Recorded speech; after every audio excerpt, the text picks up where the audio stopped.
Welcome to my YouTube channel. Welcome. I am so happy, so glad to be doing this again with you. This makes me so much happy. I really vibrate so high when I do this, when I just sit here and talk to you guys. So I am so pleased and I am so happy to just be here and talk to you again. And so my name is Mary, and if you're new here, stay to the end. You are in the right channel.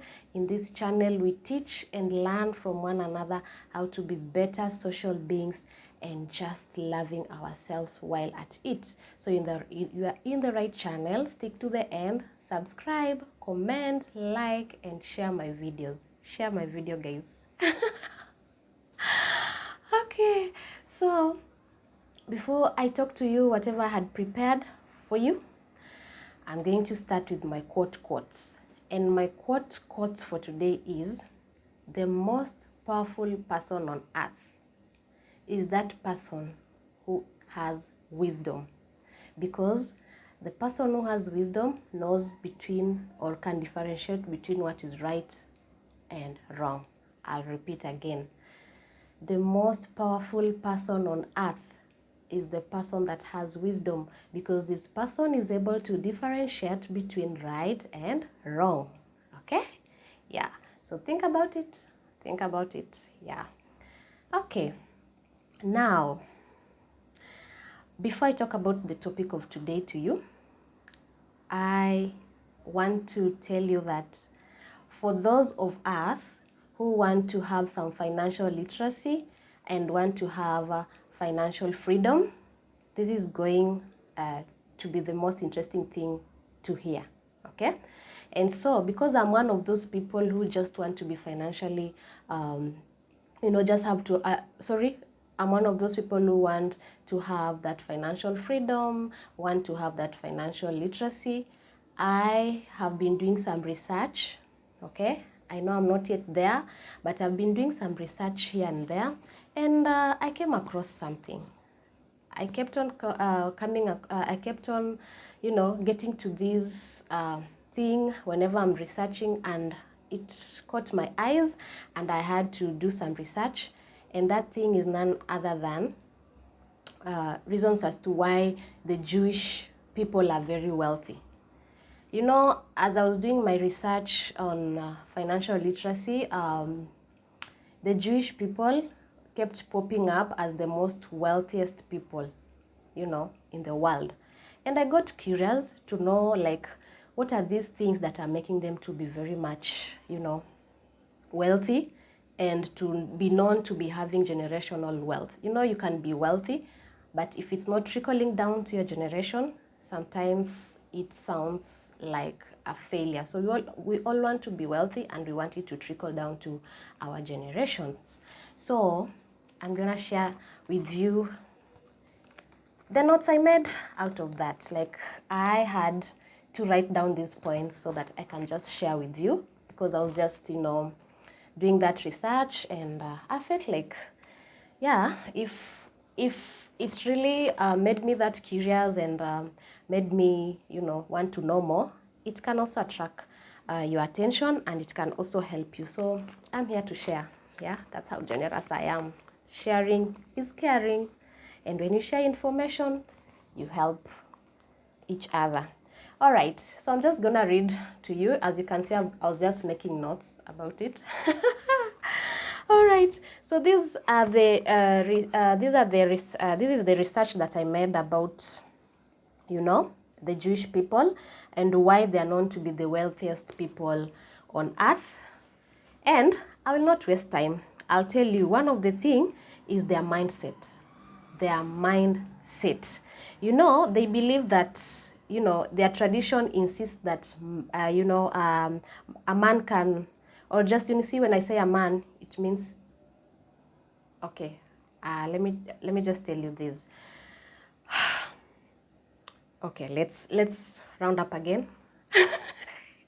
So it's their mindset. And with their mindset, the Jewish have a tradition that insists that, a man can and should have a very powerful impact on material world. Like, they value materials. So their mindset that is coming from the Jewish tradition trains them trains them on how to be very powerful and show a lot of impact, okay, or have a lot of impact when it comes to material possessions. So that simply means they value materials, and this clicked to me in this sense. There is no way you'll be interested in something that you don't value. So if you value something, you'll put all your attention there, you'll put all your mind there. And so this simply shows that because they value materials, that is where they invest a lot of their minds to get more and more. Yeah. So their mindset, like their mindset is to avoid poverty as much as possible. Okay. Then another thing is they believe in providing services. They believe in providing services because that is what they believe can earn you the most. And in providing services, while I was going through the whole research thing about them, they are people that like creating solutions to problems that are in society. So let me give you an example of maybe,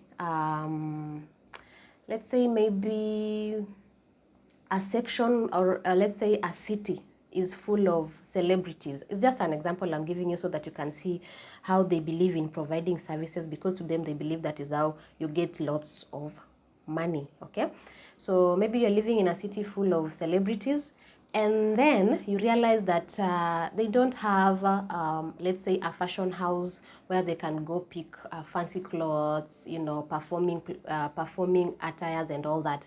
So now they'll come in and solve that problem. Now they'll open companies to, you know, to service all the celebrities in terms of their fashion needs. Now you get it. So they believe in just providing services so that they can earn a living. And you know, part of part of their history is that they are people who rarely own properties.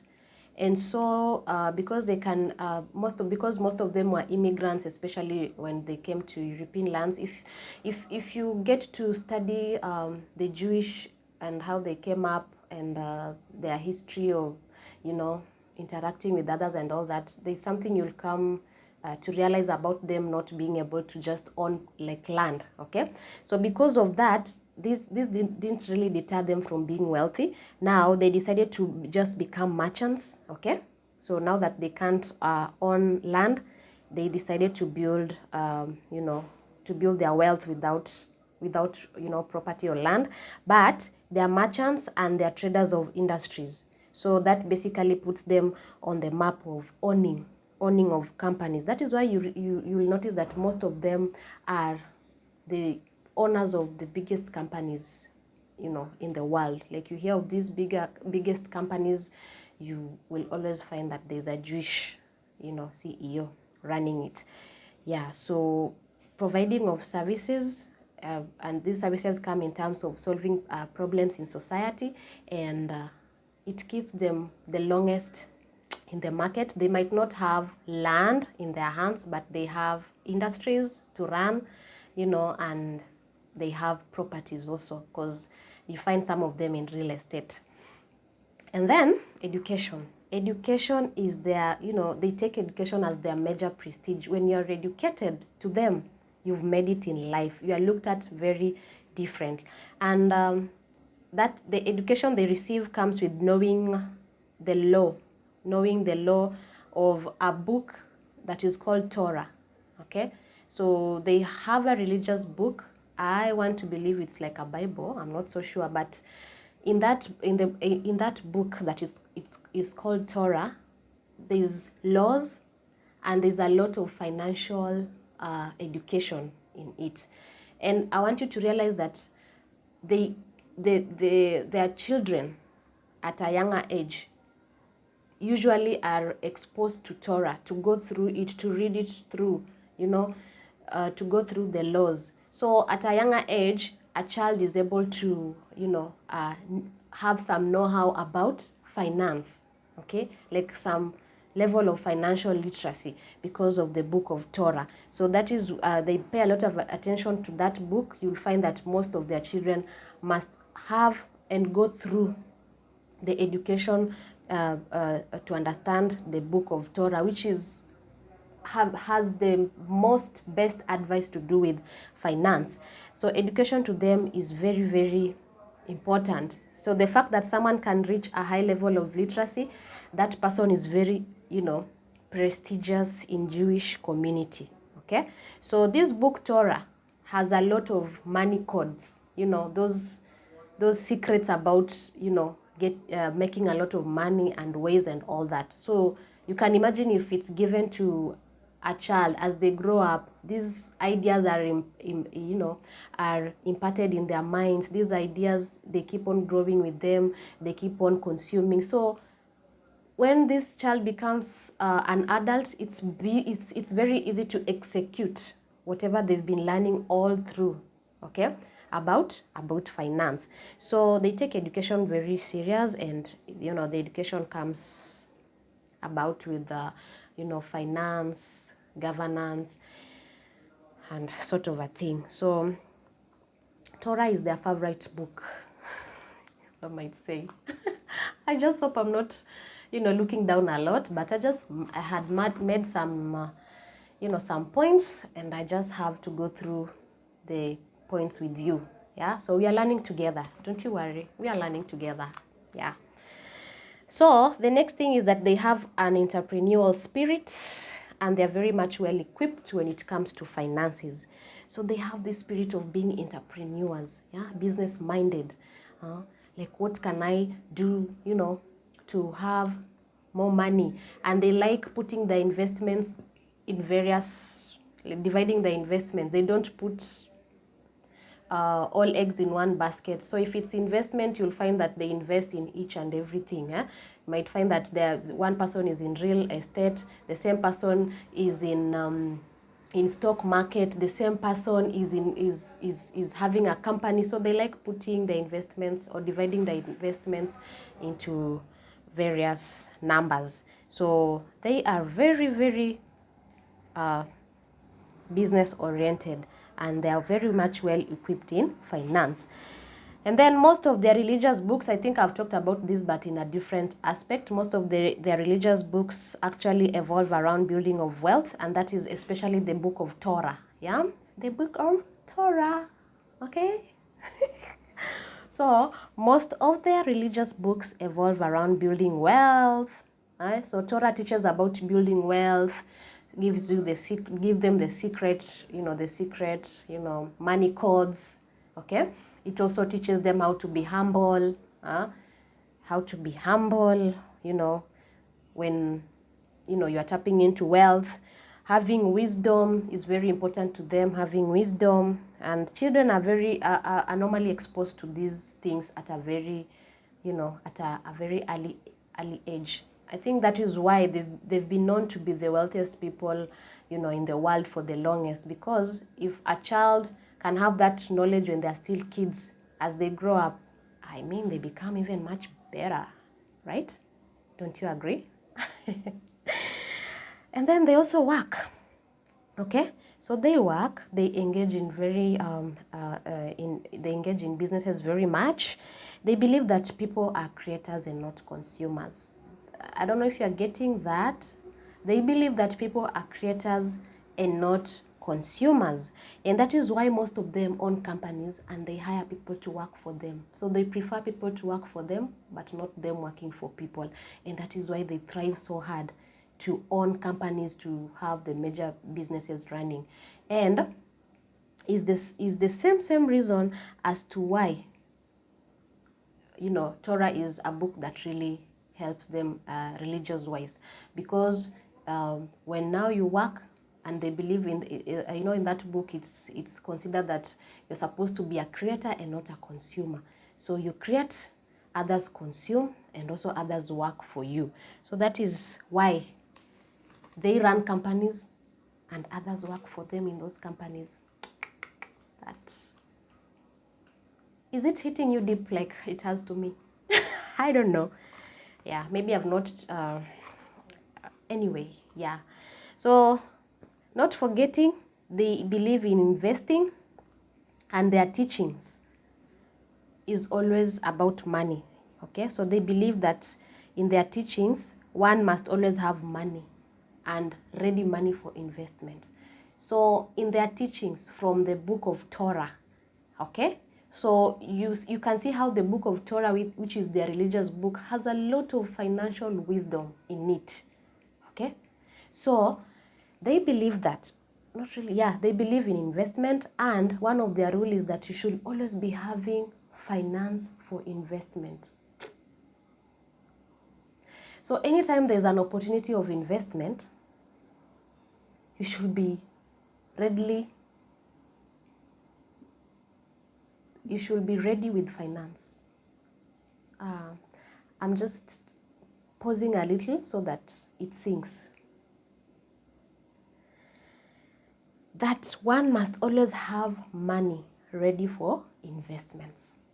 One must always have money ready for investments. So that is the power of saving.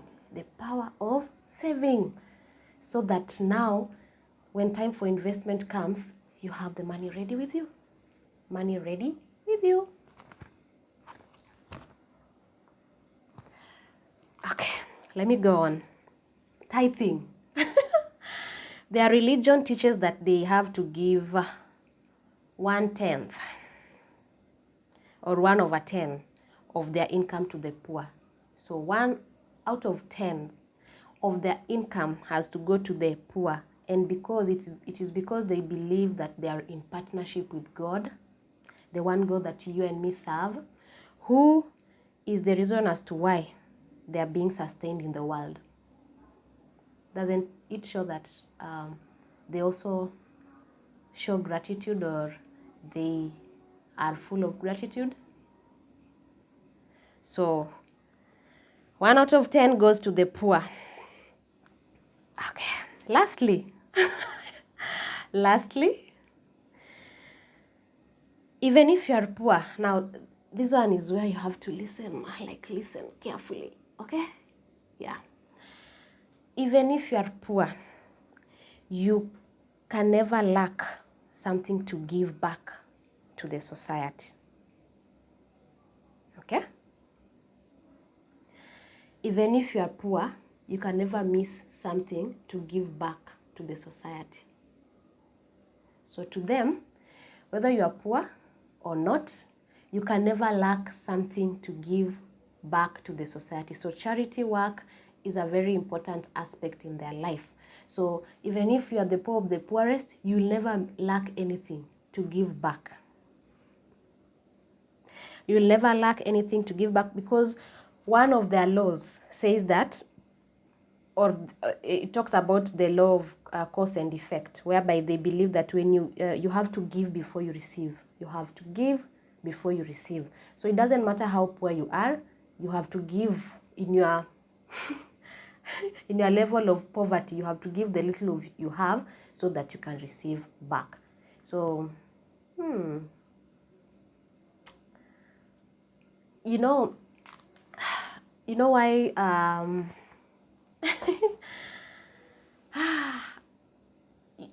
you know why this last point really touched me? Because, I'm human. So there are a number of times I might be having, let's say, 500 shillings between me and the next money. And if I need to give it back to to charity, or I have to give to charity or give back to society, I'll go like, no, but I only have 500 shillings. How is this gonna work? Like, if I had, like, let's say 5,000, 10,000, I would have given back. But that has been the wrong mentality for the longest. You can even give the 50 out of 500, and then more will come back to you. So you don't wait to be rich in order to give back to society. You don't wait to be rich to give your tithe. Okay?